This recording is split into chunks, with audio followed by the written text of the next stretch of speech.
All right, good morning, guys. Back at it with another MLB DFS video. You want to lead us in, Funk? It's Sure. it's just I been. mean, Let me say this: you guys know Book It from Trent or whatever his name is, Trent. We are him as of the last maybe this whole month. yeah, it's this last week was really frustrating because the Braves just would not stop absolutely destroying the Rockies, and we just kept fading them. Even when we played them, we did play in one slate. We got a home run from Eddie, I think, and um Darno, maybe yeah. Darno hit too. But we've also rostered Acuna every single slate this week. I swear to God, I don't think he scored over nine once. It's unbelievable. Um, we also had a Miami main stack yesterday that was really bad. Um, just literally no one really got there. Cooper stunk. Amaya was fine. The min price got you 15, but De La Cruz stunk. Soler, meh, 12. The other stack I was on was the Cardinals, so that was pretty tilting because a couple of them went yard a couple times. What was the winning line? Braves. Yeah, Braves cards really. And I mean, Eddie having 60 yesterday is just absolutely preposterous. And we played on the last three slates, and Mm, I think Friday we played him. He hit a home run, but it's also we didn't get two. You know, um, yeah. Arenado hit two yesterday. Friday I think it was we played St. Louis. It's just one of those slumps. But today's slate, in my opinion, is very interesting. One thing I'll say about today's slate real quick, the Reds are popping like crazy, and the game's definitely going to get postponed. So that's kind Yeah, of dog it's a shit. bummer. I like playing them. I wonder why. Okay, so pitching Merrill Kelly, Corbin Burns, Pablo Lopez, James Paxton, Scherzer, Brown, list goes on. What's standing out to you right now? So I think that ownership is the most interesting part right now, honestly. If you look at Kelly and Paxton's ownership, both about 7%, you can get some decent leverage there, I think. Um, Kelly's looked good except for his walk rate. I think it's like around 10%. Uh, I'd like to see that come down a little bit, but he's fine. D-backs can give him some run support against Burns, I think. Either side of that game, you can pretty much attack for pitching if you really want to. Lopez, sure. I think I like Paxton on the other side of that game more. Um, he's looked more complete recently, I think. He's pulled through for us a couple times. Scherzer at 9K seems like a decent tag, although he did just give us a negative like six piece the last time out. Um, Hunter Brown on the other side of the game, I think I'd rather just play Scherzer for $1,000 cheaper. And then Heaney is probably the last guy I would play. Um, the White Sox have looked, I want to say great recently, but decent enough, like at least power wise in the middle of the lineup. If he has trouble getting around them, it could be an early day for Heaney. Um, but he's also fine, decent strikeout stuff. So whatever. I don't want to play 10K for Waka. I don't think Sanfran's been decent against righties. Definitely not playing Smiley. Can't play the Reds guy or Gomber, obviously, but wasn't going to play them anyways. So no one really under Heaney's price tag. And then, as you can see from the data, like between 8 to 10% for all those guys to be the top pitcher. So you really can't go wrong. Yeah, pitching is a little more spread out, I guess. Um, in terms of guys that can actually get you there and stuff. Merrill Kelly at like 7% is very interesting to me. You can also just pay $100 more and go with Corbin Burns at 15%, which I don't really have an issue with. Scherzer, I think we need to give a one slate suspension. I remember watching that game at work, laid a meatball to Stanton, like absolute meatball. I think you and me can hit a home run with the placements. Oh my God, it was so bad. Yeah, Corbin Burns and Merrill Kelly are kind of like my 1 and 2. Paxton, I agree a little too, and he's only getting 7%. I also dislike Minnesota very much, so Paxton, he's looked pretty good recently too. And in all seriousness, though, Scherzer at 9K is very interesting. Paxton's last 2 games against Cleveland, 52 fantasy points. I think it was Colorado. We played them at 46 fantasy points. His lowest game was against the Angels, where he had 9, and he got lit up. But other than that, 36, 40, 36, 52, 46. So he's looked pretty good. So he's probably a safe option. Burns, he's I don't know what it is, but I think he looks very interesting here. And my headphones just acted all goofy. Hold on. Yeah, your audio cut out for a sec. Yeah, I don't know what's going on. Hold on.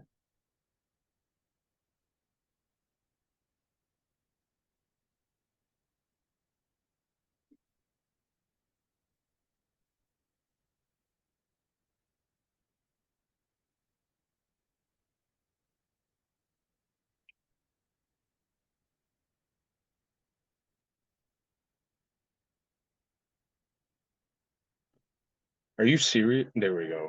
I see the little thing moving. Yeah, we can hear you now. All right. Paxton kind of looks the best to me.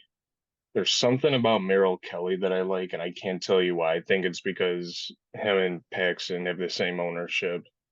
Merrill Kelly, 10% top pitcher. Corbin Burns isn't that much behind him. You can't go wrong with either one of those two or Paxton. I think those are your 3 priorities.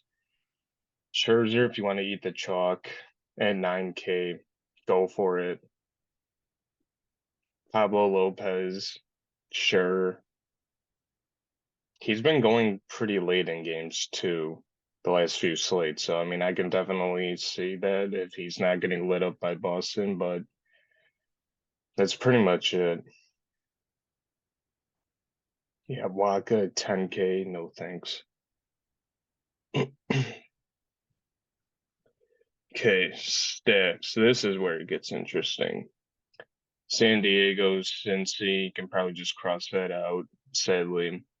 Texas, Minnesota, Cubs, San Fran, Boston, and you have the list here. Besides Cincy, considering it's not going to play, most likely, what are we thinking? For the first team I had written down was Texas. They just look so good all the time. Their offense up and down 1 through 9, all have power, all get on base. I like them a lot. I think they're number one. San Diego's probably a close second. It's interesting to see the Twins at 4, considering like Paxton and the numbers like Paxton. So that's a little bit of a red flag for me.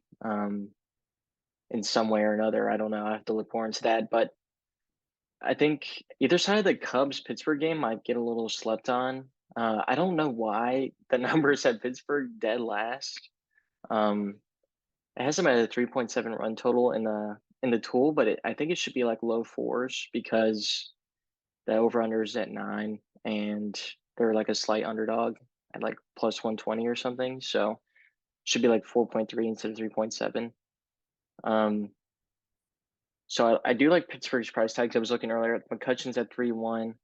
Brian Reynolds at 3.5. You could play Rodolfo Castro at second base for 2.4. Brian Hayes was like 3K. I'd like Pittsburgh a decent bit. If you want like one of these middle tier kind of stacks to target, I think San Fran against Waka's kind of interesting. They had a pretty good weekend this week against the Dodgers, put up a decent amount of runs, so I can see them continuing to do well. I wish we could play the Rockies or Cincy though. I mean, that game is just would have been perfect to stack up, I think. And then maybe Boston against Lopez if you want to gain some leverage there and stack it up for Paxton's win, hopefully. Yeah, this would have been a fun slate if we were able to play Cincy or even Colorado. You could have just game stacked that with, Paxton or something and call it a day. Texas, unfortunately, looks good. Jesse Schulten's, don't even know the guy, pitcher for my White Sox. Corey Seager is going to take him yard 4 times. It's going to be a fun game to watch. Cubs against this Osvaldo Beto kid is interesting. Don't know much about him. Minnesota is up on the stack against Paxton. I can see that, but not really my favorite spot there. San Fran against Waka, you alluded it earlier that San Fran has been good against righties. So I mean, that could be what's your leverage? 3.8%. You can definitely get very different, kind of like what you said with Boston. You can get very different there. Pittsburgh is very interesting because they're last on the stacks tool, playing against Drew Smiley. What sense does that make? You know what I mean? Mm-hmm. So I'm thinking Pittsburgh wouldn't be bad if you were to do a 4-2-2, let's say, have Pittsburgh be your 2 to get they're minus 3% leverage, but I mean in every other category they're last, obviously. White Sox against Heaney, no. I tried to talk myself into it earlier. No. I do like some of their tags though, I will say. Like Eloy at 3.2 seems pretty good. Vaughn at 3K and then Berger 3.2 third base. I like those tags. If you can just like maybe get 2 or 3 guys, not like a full stack, but just the power guys. No, Jake Berger, you mean the starting third baseman for the All-Star game? Jake Berger? Yeah, the GOAT. So goated. I'm trying to think. If Scherzer keeps playing the way he's been playing and gets you negative fantasy points, Houston's a little interesting there. Don't really think we'll get to any, but it's Scherzer. Who knows? He might go for like 75 today. Obviously, San Diego is clear cut #1 against his Jacob Junis kid. San Diego's just almost always like really expensive though, just because of who they have on the team. So it's a little difficult, but I mean, you can get a couple bets there.